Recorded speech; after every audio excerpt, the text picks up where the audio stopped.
नमस्कार दोस्तों, auto ride में आपका एक बार फिर से स्वागत है।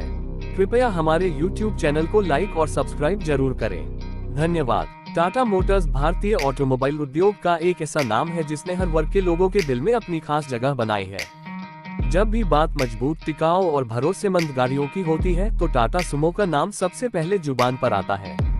आज हम बात कर रहे हैं टाटा सुमो विक्टा की, जो टाटा की उस परंपरा का हिस्सा है जिसने भारतीय सड़कों पर दशकों तक राज किया। सुमो विक्टा एक ऐसी एसयूवी थी जो न सिर्फ अपने दमदार लुक के लिए जानी जाती थी, बल्कि इसकी परफॉर्मेंस और भरोसेमंद इंजीनियरिंग ने इसे हर वर्ग के ग्राहकों का पसंदीदा वाहन बना दिया था। टाटा सुमो विक्टा को खासतौर पर उन लोगों के लिए डिजाइन किया गया था जो एक मजबूत, टिकाऊ और स्पेशियस एसयूवी की तलाश में थे। ये गाड़ी उन परिवारों के लिए भी आदर्श थी जो लंबी यात्राओं पर जाते हैं, और साथ ही यह गाड़ी सरकारी विभागों, टैक्सी सेवाओं और सेना द्वारा भी खूब उपयोग में लाई जाती थी। सुमो विक्टा की सबसे बड़ी खासियत इसकी मजबूती और ऑफ रोड क्षमता थी। चाहे उबड़ खाबड़ पहाड़ी रास्ते हो या फिर कच्चे गांव के रास्ते, टाटा सुमो विक्टा ने हर जगह अपनी पकड़ बनाए रखी। अगर इसके बाहरी डिजाइन की बात करें तो सुमो विक्टा का डिजाइन एकदम सिंपल लेकिन रफ एंड टफ लुक के साथ आता था। इसकी बॉक्सी बॉडी और ऊंची ग्राउंड क्लियरेंस ने इसे एक अलग पहचान दी। सामने से चौड़ी ग्रिल, बड़े हेडलैम्प्स और भारी बम्पर इसे एक दमदार लुक देते थे। इसके साइड प्रोफाइल में मजबूत बॉडी लाइनें और चौड़े व्हील आर्च इसकी मस्कुलर छवि को और निखारते थे। पीछे की तरफ सिंपल डिजाइन के टेल लाइट्स और स्पेयर व्हील के लिए जगह इसे एक यूटिलिटेरियन लुक देती थी।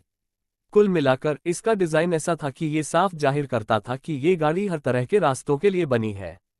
अंदर की बात करें तो टाटा सुमो विक्टा का केबिन बहुत ज्यादा लग्जरी तो नहीं था, लेकिन बेहद फंक्शनल था। इसमें ड्राइवर और पैसेंजर्स के लिए पर्याप्त हेडरूम और लेगर रूम दिया गया था। सीट्स आरामदायक थीं और लंबी यात्रा में थकान नहीं होती थी। इसमें 7 से लेकर 10 लोगों तक के बैठने की सुविधा दी गई थी, जो इसे एक परफेक्ट फैमिली व्हीकल बनाती थी। डैशबोर्ड का डिजाइन सिंपल लेकिन यूजर फ्रेंडली था। इसमें power steering, air conditioning, music system और कुछ वेरिएंट्स में पावर विंडो जैसी सुविधाएं दी गई थीं। इसके अलावा इसमें कई छोटे स्टोरेज स्पेस भी थे जो यात्रियों के लिए काफी उपयोगी साबित होते थे। अब बात करते हैं इसके इंजन और परफॉर्मेंस की, जो इसका सबसे मजबूत पक्ष था। टाटा सुमो विक्टा में 2.0 लीटर और 3.0 लीटर डीजल इंजन ऑप्शंस दिए गए थे। इसका सबसे लोकप्रिय इंजन 3.0 लीटर दी टर्बो डीजल इंजन था, जो लगभग 70-90 bhp की पावर और 220-250 न्यूटन मीटर का टॉर्क जनरेट करता था। यह इंजन न केवल दमदार था बल्कि बेहद भरोसेमंद भी था और कम मेंटेनेंस में सालों तक शानदार परफॉर्मेंस देता था। इसकी 5 speed manual gearbox transmission smooth थी और ड्राइविंग एक्सपीरियंस बेहतर बनाती थी। इसके फ्रंट व्हील ड्राइव और रियर व्हील ड्राइव वेरिएंट्स मौजूद थे, जिससे ग्राहक अपनी जरूरत के हिसाब से विकल्प चुन सकते थे।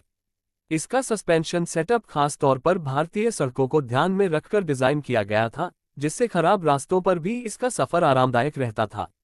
सुरक्षा की दृष्टि से देखें तो उस दौर में जितनी सुरक्षा सुविधाएं मिलती थीं, टाटा सुमो विक्टा में वो सब मौजूद थीं। मजबूत body structure, front disc brakes, seat belts, मजबूती से बना चेसिस और कुछ वेरिएंट्स में एंटी लॉक ब्रेकिंग सिस्टम जैसी सुविधाएं दी गई थीं। हालांकि आज के आधुनिक वाहनों की तुलना में ये बेसिक सुरक्षा सुविधाएं थीं, लेकिन उस समय के हिसाब से यह काफी थीं और सुमो विक्टा को एक भरोसेमंद गाड़ी बनाती थीं। टाटा सुमो विक्टा की एक और बड़ी खासियत थी इसकी मेंटेनेंस कॉस्ट। टाटा के बाकी वाहनों की तरह ये गाड़ी भी कम लागत में लंबे समय तक चलती थी।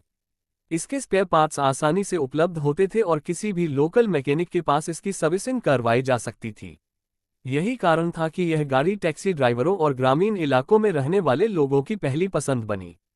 इसके अलावा इसका माइलेज भी अच्छा था, जो कि डीजल इंजन के साथ 13 से 15 किलोमीटर प्रति लीटर तक का मिलता था, जो इस सेगमेंट की बड़ी गाड़ियों के हिसाब से काफी अच्छा माना जाता है। जहां तक इसके बाजार में प्रतिस्पर्धा की बात है, टाटा सुमो विक्टा ने महिंद्रा बोलेरो, टवेरा और कुछ हद तक स्कॉर्पियो जैसे वाहनों को टक्कर दी थी। हालांकि बोलेरो ने बाद के वर्षों में इसे बिक्री के मामले में पीछे छोड़ दिया, लेकिन सुमो विक्टा का एक अलग ही फैन बेस रहा। इसका सादा और भरोसेमंद नेचर लोगों को हमेशा भाता रहा। यहां तक कि आज भी भारत के कई हिस्सों में टाटा सुमो विक्टा को आप चलते हुए देख सकते हैं। यह इस गाड़ी की टिकाऊ गुणवत्ता और निर्माण पर टाटा की पकड़ को दर्शाता है। समय के साथ टाटा मोटर्स ने इस मॉडल को बंद कर दिया, लेकिन अब जब भारत में रेट्रो डिजाइन और मजबूत ऑफ रोडिंग गाड़ियों का क्रेज वापस लौट रहा है, तो ऐसी खबरें आ रही हैं कि टाटा मोटर्स सुमो को नए अवतार में वापस ला सकती है। अगर ऐसा होता है तो यह निश्चित रूप से बाजार में हलचल मचा सकती है। नई टाटा सुमो विक्टा में अगर टाटा की नई डिजाइन भाषा, सेफ्टी फीचर्स और इलेक्ट्रिक या हाइब्रिड विकल्प मिलते हैं तो ये गाड़ी फिर से एक बार भारतीय सड़कों पर राज कर सकती है। टाटा सुमो विक्टा सिर्फ एक गाड़ी नहीं थी, यह एक भावना थी।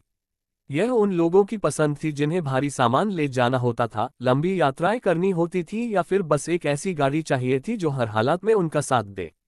ये गाड़ी भारतीय परिवेश के अनुसार बिल्कुल फिट बैठती थी। चाहे वह पहाड़ी इलाका हो, रेतीले रास्ते हो या कीचड़ से भरी गलियां, सुमो विक्टा ने हर चुनौती का सामना बड़ी आसानी से किया। कई बार लोग कार से जुड़ी भावनाओं को नहीं समझ पाते, लेकिन टाटा सुमो विक्टा के मालिक आज भी इस गाड़ी के लिए अपने प्यार और लगाव को जाहिर करते हैं।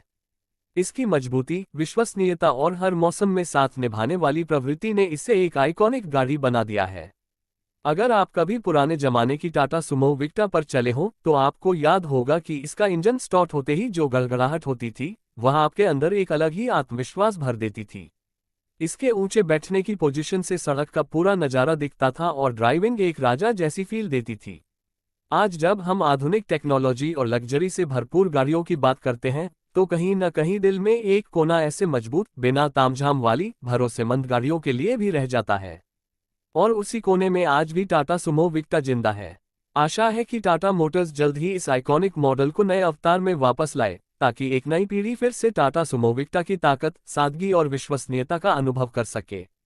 भारत जैसे देश के लिए जहां रास्ते हमेशा आसान नहीं होते, वहां टाटा सुमो विक्टा जैसी गाड़ियों की जरूरत हमेशा बनी रहेगी। ये गाड़ी एक विरासत थी, है और अगर सही दिशा में कदम उठाए जाएं तो फिर से बन सकती है भारत की असली रफ एंड टफ एसयूवी।